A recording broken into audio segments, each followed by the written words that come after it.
Alright, travelers, buckle up.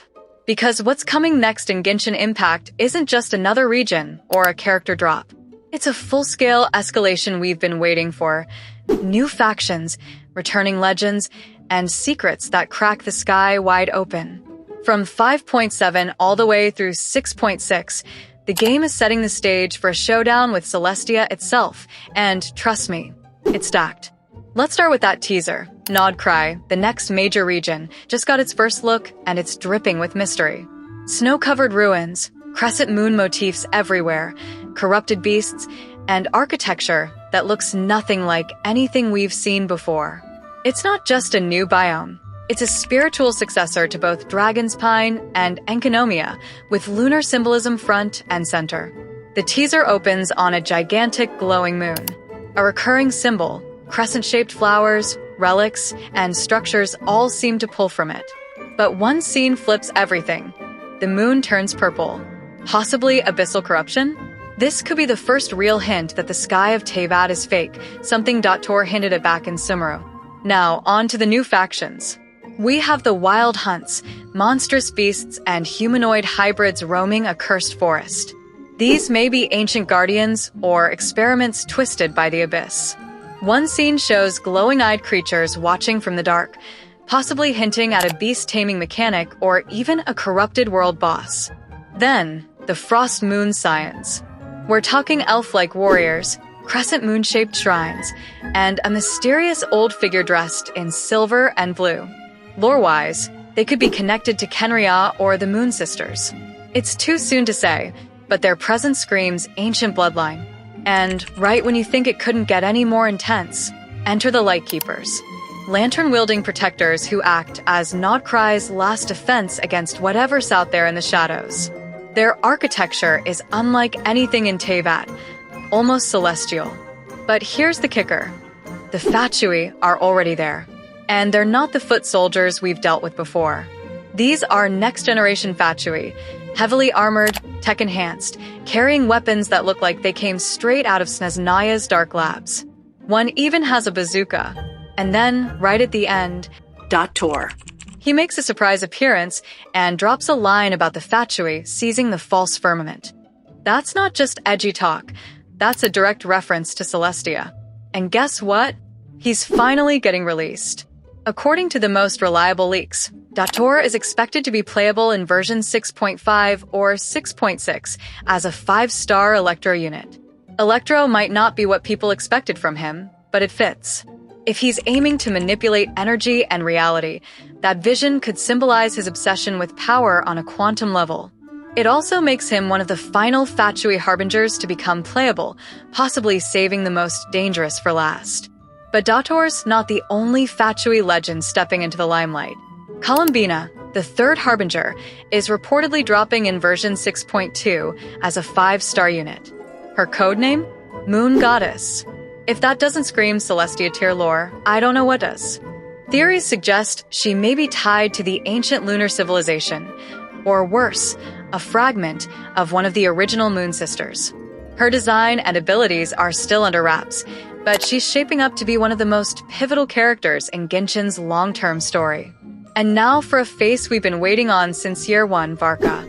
Yes, the Grand Master of the Knights of Favonius has finally been revealed, and he's everything we hoped for. Towering, broad-shouldered, and wielding a massive sword, he gives off big, battle-hardened dad energy. Think if Eula and Kia had a mentor on steroids. According to leaks, Varka is arriving in version 6.4, most likely as a 5-star Nemo character. And no, not another support. He's believed to be a brawler-style DPS, a frontline unit that shakes up team comps entirely. After so many years of mentions and off-screen letters, he's finally taking the stage. And of course, let's talk about that final teaser moment, Alice. She shows up with her trademark witch hat and a Dodoko by her side. We don't hear her name, but we all know it's her. Her voice even seems to be narrating part of the teaser, possibly speaking to a sentient sea lie, hinting at finally exploring sea lie lore. Between her, Klee's story threads, and the ongoing mysteries around the Hexenzirkel, Alice might just be the thread that ties the lore of Teyvat, Celestia, and beyond together. Apart from these, several other characters are set to appear in the early 6X patches.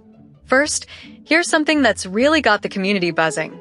A brand new male Electro DPS from the Lightkeeper faction. This isn't Dottore, not Varka, and definitely not Columbina. In fact, his name is still a complete mystery. What we do know is that he's set to debut early in the 6X updates, likely around 6.0, and he's a fresh face with zero ties to the current lore, which means this is a totally new addition to the world of Nod-Krai. What's surprising is the element choice. Many expected this first Lightkeeper to be Cryo, but Electro was confirmed by reliable sources.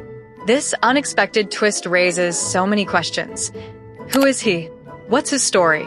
And what role will he play in the unfolding conflict? Since he hasn't appeared in any lore or teasers so far, this new Electro DPS could be the perfect entry point into the mysteries of Nod-Krai.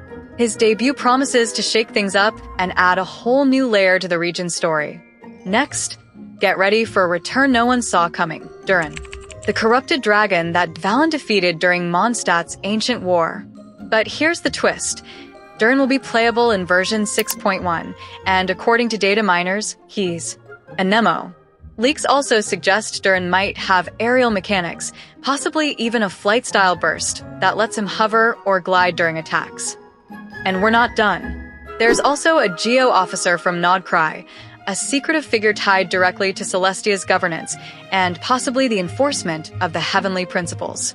No name yet, but leaks hint they might be the first Geo user to specialize in pure crowd control. They're expected in version 6.3 or 6.4, depending on how fast the regional story develops.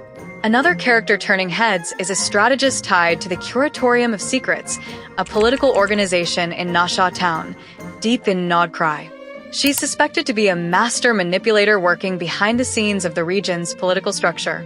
Her release window isn't exact, but 6.2 or 6.3 seems most likely based on internal file placements. But wait, Liyue's not staying quiet either. There's a new female Adeptus coming during the next Lantern Rite, most likely in version 6.0. She's called the Golden-Eyed Celadon Mare, and her divine form is that of a white celestial horse. Think Ganyu's elegance meets Zhao's mysticism. She's inspired by lore in the Moonlight Bamboo Forest collection, and she's already rumored to be one of the most visually striking Adepti in the game. And just before we enter 6.0, version 5.8 will deliver a few last surprises. Bennett and Yelan are both getting new skins, with Bennett's design possibly hinting at Natlan lore. But that's just the start because just yesterday, a new wave of 5.8 leaks surfaced, and things are already looking very exciting. The biggest reveal is a brand new 5-star Electro character named Ineva, although some sources refer to her as Yennefer. She's rumored to be a reaction-focused support, similar in playstyle to Nilo, but designed specifically for Electro-charged teams, and without the strict team-building restrictions Nilo imposes. If you enjoy reaction-heavy gameplay, Ineva might quickly become a favorite. Mihoyo's clearly planting one last narrative wildcard before we cross into the next chapter.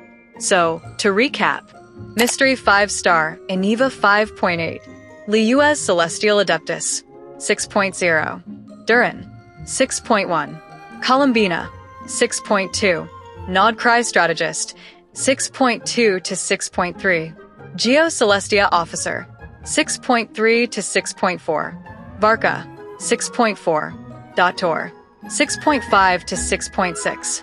Your Primogems are not safe. So tell me, who's going to bankrupt you first? Is it Columbina with her celestial theme?